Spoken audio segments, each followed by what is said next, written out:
Stakeholders from the banking, cooperative and credit union sectors joined officials from the High Court and the National Competitiveness and Productivity Council (NCPC) to agree on the transition date for the security interest in Movable Properties Registry.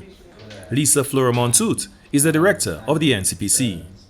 Well, the NCPC is really excited as the main collaborator for the Collateral Registry to see the large turnout today from the various financial sectors in our discussion for the transitional period.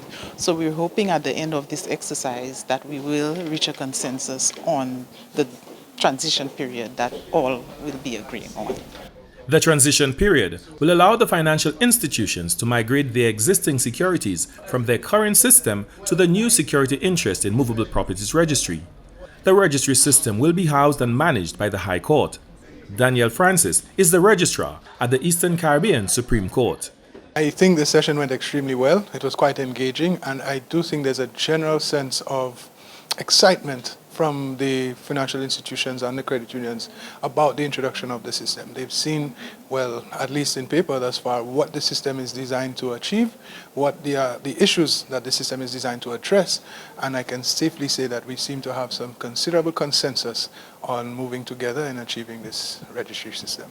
Senior country lead at Republic Bank, Gisela Claxton, and the general manager at the Library Credit Union, Lucius Elevic, provided feedback on the stakeholder engagement session. Well, today is an excellent session for the Collateral Registry. We wanted to clarify exactly how it's going to work, what are the mitigating factors of making that system work efficiently. So today is very informative.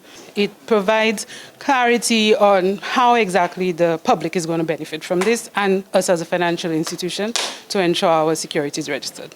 On a comparative analysis, I think it offers both efficiency and effectiveness when compared to what presently obtains.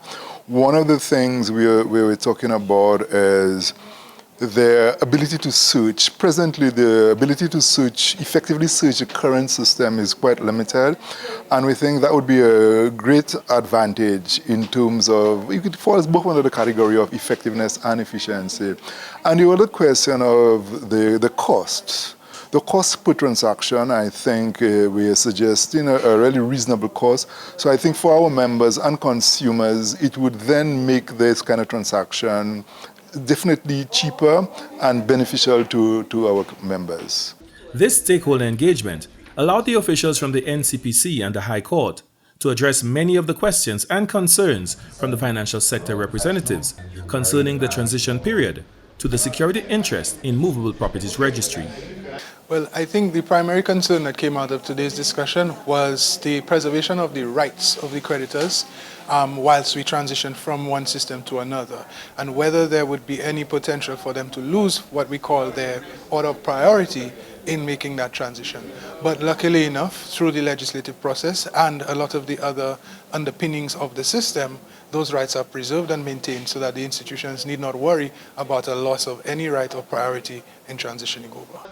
The launch of the security interest in Movable Properties Registry is set for November 29, 2023, with a transition period of 1 year.